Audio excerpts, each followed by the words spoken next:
Hello everyone and welcome to Uran10's 2025 Ninjara matchup chart, which would basically be Uran10's 2019 and 2018 matchup chart for ARMS. Woo! Back then I was the best Ninjara. Right now I'm just a scrub who's actually rejoining and trying to get good again.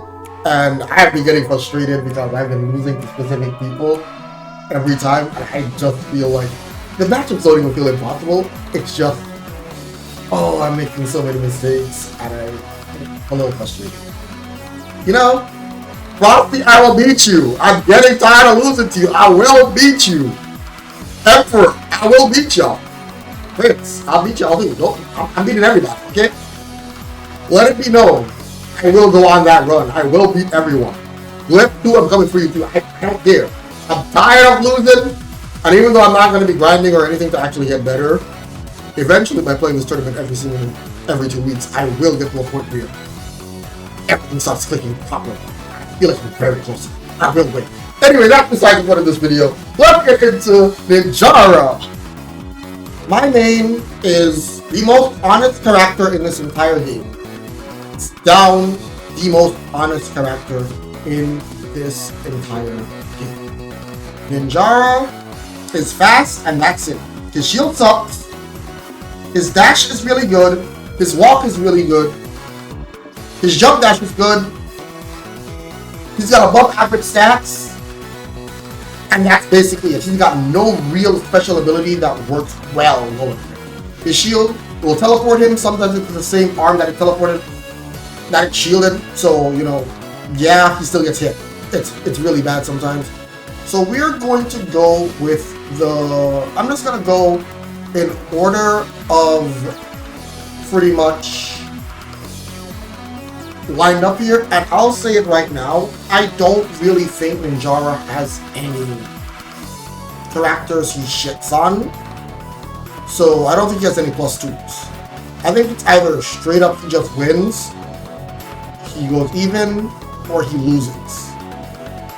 The thing about it is I want to emphasize on is that we're talking about customs. We're not talking default. Default is a completely different matchup chart for Ninja, and he has some of the best default in the game. But we're not talking that. We're talking custom. So let's start off with the first one on the list. That is going to be Bite and Bark, and Ninjara beats Bite and Bark. Ninjara is faster. He's very fast. He's able to run circles around Bite and Bark. He's able to basically knock down Bark and keep Bite in disadvantage at the same time and just pretty much overwhelm them. Whether you're being active and just running away and doing damage hit for tat, or you're just being aggressive with Ninjara, he can choose to be whatever he wants to be. Bite and Bark has a very hard time just keeping up with Ninjara. And he just, even with the doggo there, it's very hard to keep doggo alive in this matchup. You just focus on doggo, keep Bite there, and then it's just kind of free. It's honestly just the freest of free matchups. And yeah, that's honestly, it's a free match. You can still lose, don't get me wrong. I have problems with Bite and Bark. Like sometimes if you don't know how to play against this character, they can mess you up. But target the dog, knock it down, be aware of Bite, walk in between, and do your dash and be prepared to dodge. And once you've got it, don't even be afraid to shield. Like if you can shield it, you can even get an opportunity to knock down Doggo while Bite is not able to really punish you because you still have enough mobility even with an arm out. Practice just not good. Bite and Bark is just not good, but don't get me wrong, you can still lose. There's some really good skill playing. But yeah, this is very much an easy +1. Dr. Coil. This is easily a -1. Now, this -1 is extremely close to being even. I want to preface that. It is so close to being even.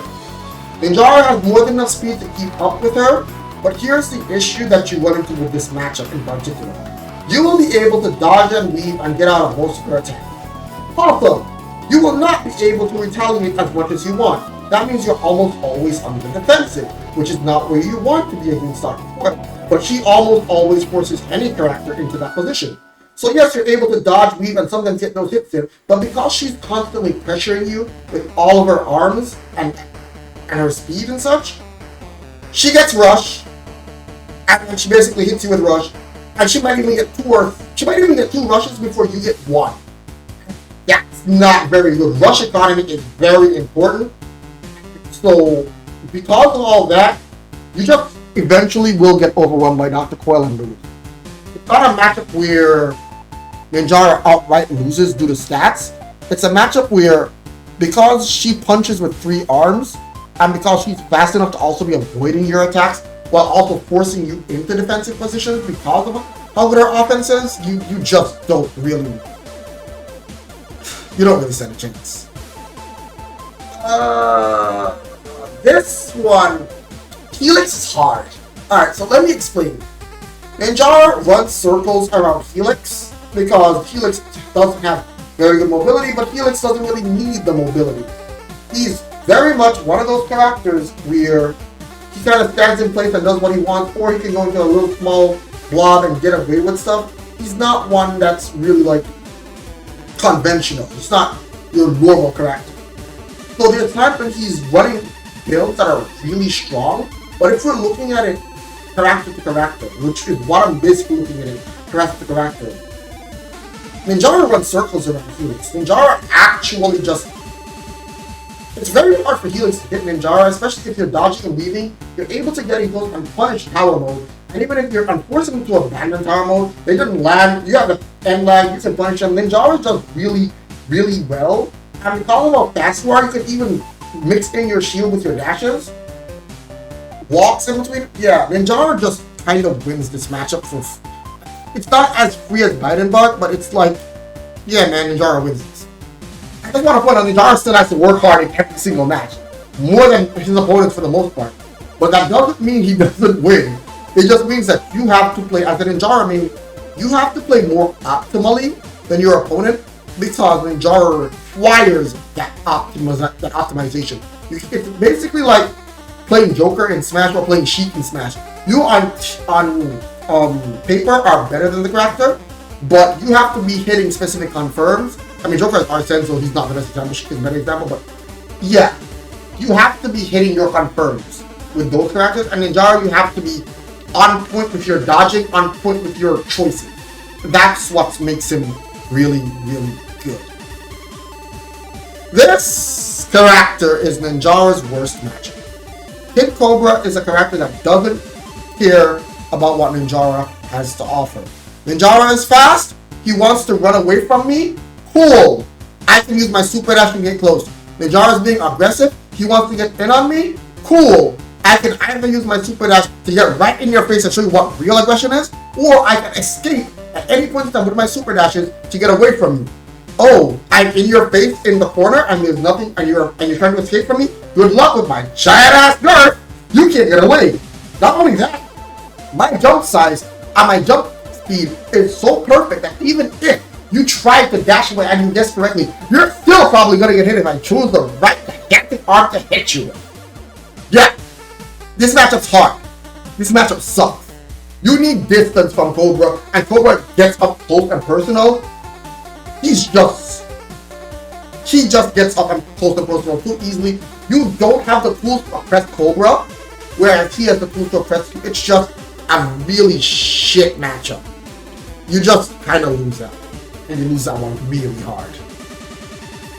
Lollipop. With Lollipop, I would go out and say this matchup is pretty even. Lola's, her shield is not the greatest in the world. It's very good and all that, and you can't just, oh, she's shielding all the time and she can move her shield and just go to breath. You can't do that. She has very good mobility with her springing, dashing to the side on the shield, or dashing up out of the shield. She has very good mobility with that. She also just can be bouncing all over the place, making it very hard for you to tell where to hit. So, honestly, it's just a very confusing matchup, very hard characters to hit. Both of y'all are going to be moving all over the place. You kind of get the gist of it. Even. Master Mummy. If this was default, he would be in -1. It's not default. Master Mummy can choose other arms. Master Mummy is But you can choose other arm. Ninjara runs circles around Master Mummy. Give him an arm that has an element, and he's just basically gonna run ram shot around Master Mummy. The reason why he hurts in default is that he doesn't have anything to actually break armor. But without that, with stuff to break armor, Ninjara is just really fast and run circles around Mummy. Mummy can't really do anything with that. Ninjara just kind of wins here.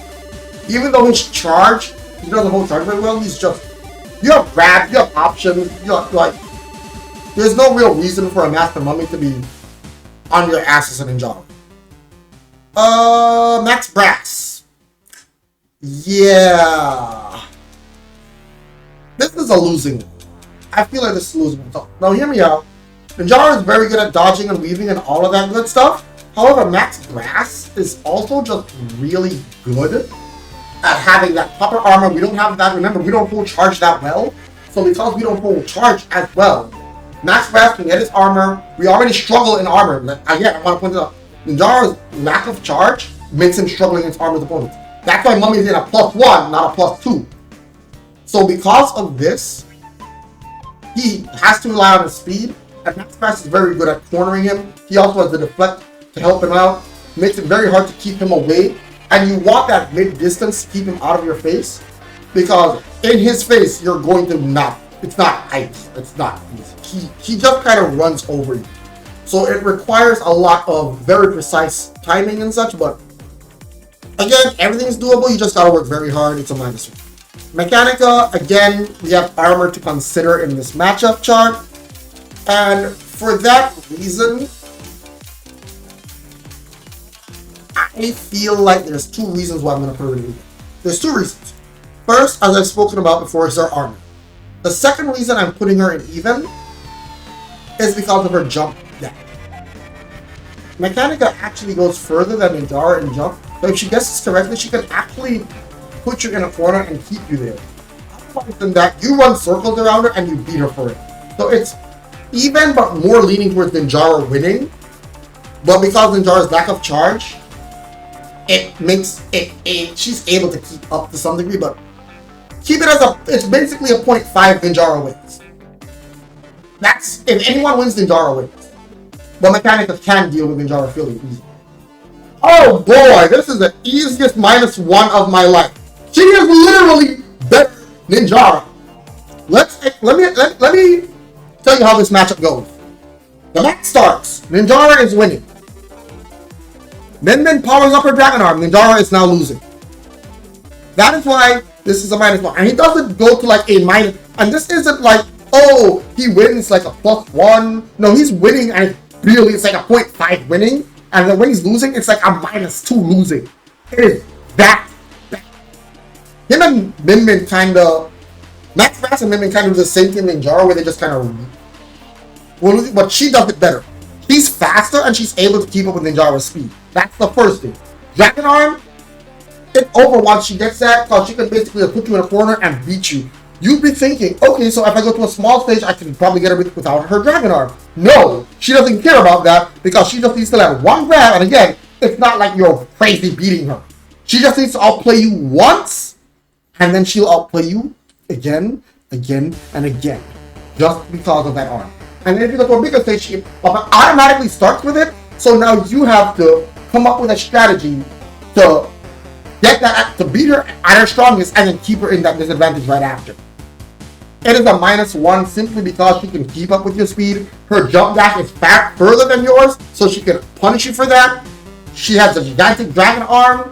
She can keep you in disadvantage. And even though you can do the same to her, and that is how you win the matchup, her aggression is far superior to yours. Her oppression is far superior to yours. That is why it is a -1 for Ninjara. Alright. Now we get into the rest of the matchup.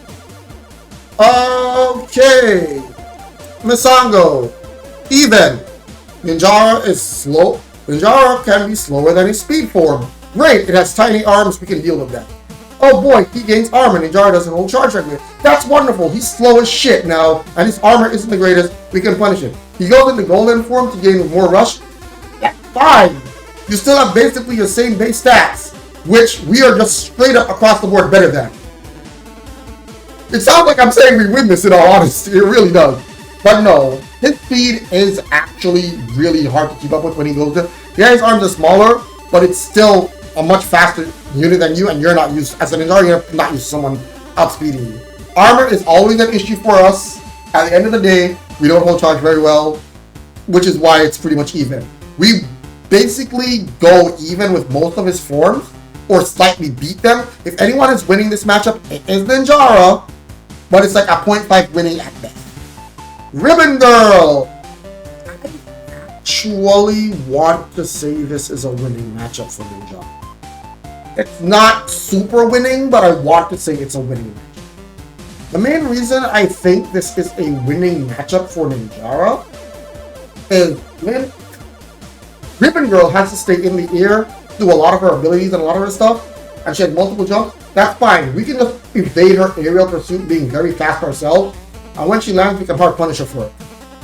That's the matchup in all honesty. We are evasive enough to avoid her offense. So as long as we're not really attacking and putting ourselves in disadvantage attacking her because she's jumping all the time, her girt's small. She really can't do much. We should be able to just play it smart to beat her. Springman is an even matchup. Very simple. Very simple. We're faster. Our girts are basically the same size. Yeah. But yeah, deflect, and he has his combat mechanic. Otherwise than that, we would win. We win until he gets in 25% mode, and then he wins. So it's even, and yeah, it's even basically.